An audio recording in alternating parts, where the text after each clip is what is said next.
See, okay, maybe I'm just going off on a tangent, right? But I feel like the government, right? What if this was like an introduction, right, to like brainwashing? So if they can trick you into thinking Nelson Mandela died and then release him and that everyone's confused, what else have they been doing?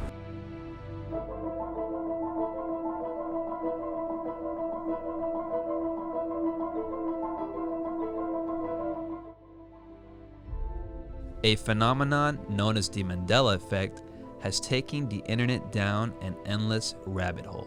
So everyone's talking about the situation called the Mandela Effect. What is the Mandela Effect? 10 freakiest examples of the Mandela Effect. Mandela Effect. Mandela Effect. Mandela Effect. Mandela Effect. In this bottomless rabbit hole, your thoughts and memories are able to form an infinite amount of possibilities which your mind entertains with the help of your imagination.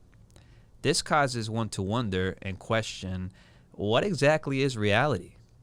The Mandela Effect refers to a conflict between the past and a person's memory of the past. Pretty mind-bending stuff if you ask me.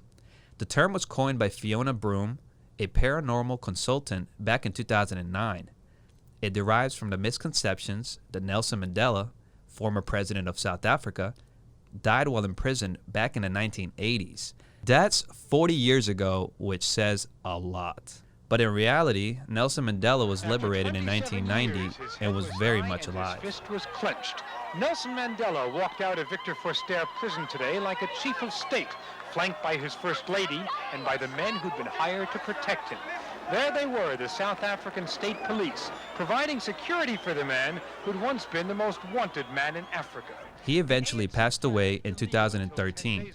But much of the population today firmly insists on remembering Mandela's death in prison. People also remember news coverage of his passing in addition to his wife's speech at his funeral, even though these events never took place. None of it is real. It's all in their heads in a form of false memories. Because of this occurrence, the term has been expanded to include countless similar collective theories and fallacies as to their nature and cause, making people question what is real and what is only in their imagination. This theory sounds a lot like deja vu.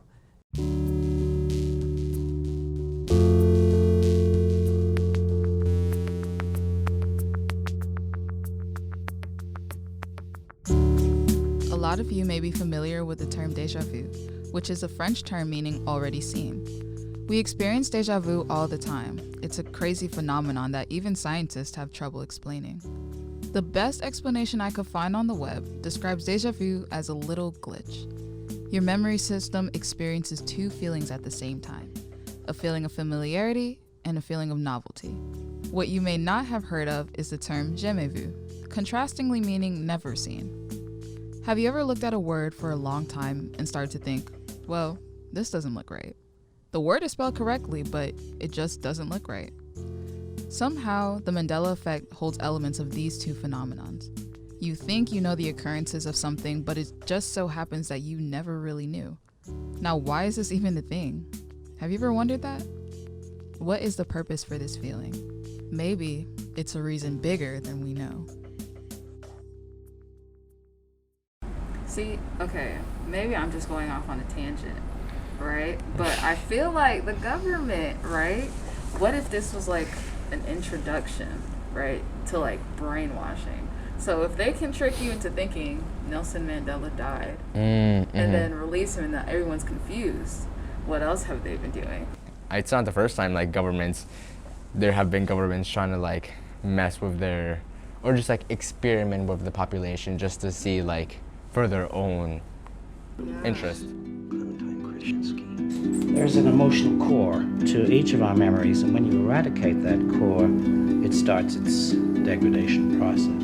By the time you wake up in the morning, all the memories were targeted would have withered and disappeared, as in a dream upon waking. That was a clip from Eternal Sunshine of the Spotless Mind. In this piece of cinematic art, we explore the relationship between two characters, Mary and Dr. Howard. Mary is in love with Dr. Howard, who at first in the movie seems to pay her no mind. He keeps things strictly professional even when she tries to dig deeper and pave the way for a more personal relationship. Later on in the film, Mary kisses Dr. Howard during a late-night job, erasing the main character, Joel's memory.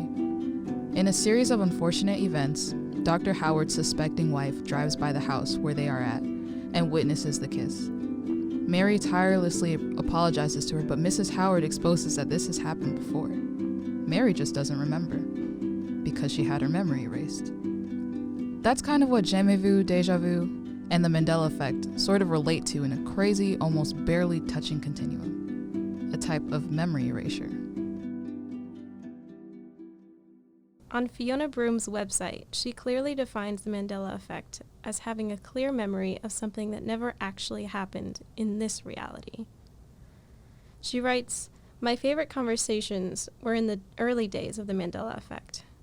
That's when some of us speculated that parallel realities existed, and until now, we've been sliding between them without realizing."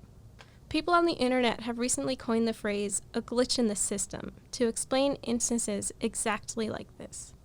The phrase is hinting towards the idea that our reality is actually a virtual reality that glitches and reveals the actual reality or alternate reality.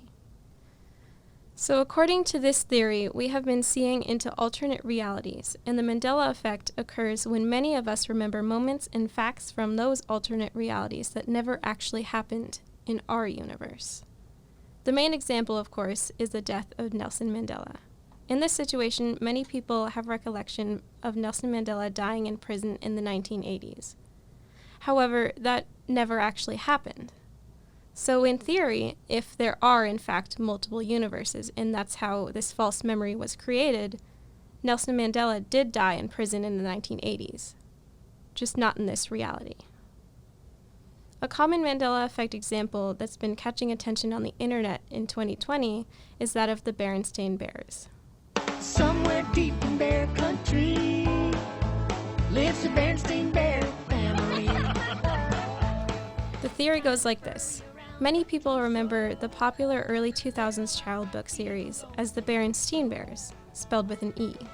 Debates over the spelling started on Reddit and TikTok in early 2020. With many people believing that they are and were always called the Berenstain Bears. But no, official records have always recorded the book title as the Berenstain Bears, spelled with an A. In fact, the book authors' last names are Berenstain. Going along with the alternate universe conspiracy theory, there must be a separate universe in which the series is called the Berenstain Bears. Or maybe there's a more logical explanation for this.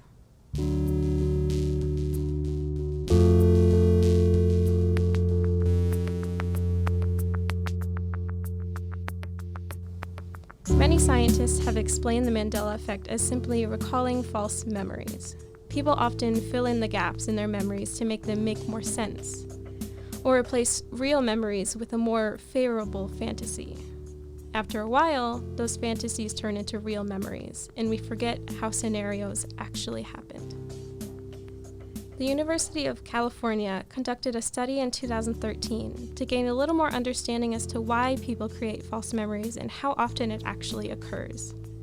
In this study, the investigators talked to the participants about a specific video from the September 11th terrorist attacks. The video supposedly showed United Flight 93 crashing in Pennsylvania. 1 out of 5 of the participants recalled the footage and even spoke about their emotions while watching the video. But the video never existed.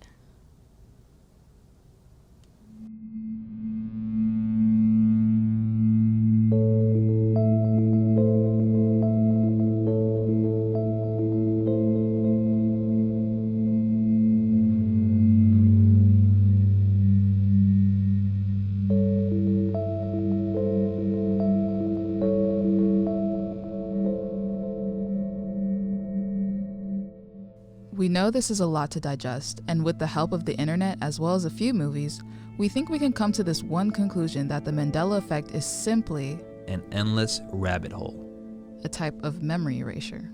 An introduction, right, to like brainwashing. A phenomenon simply recalling false memories.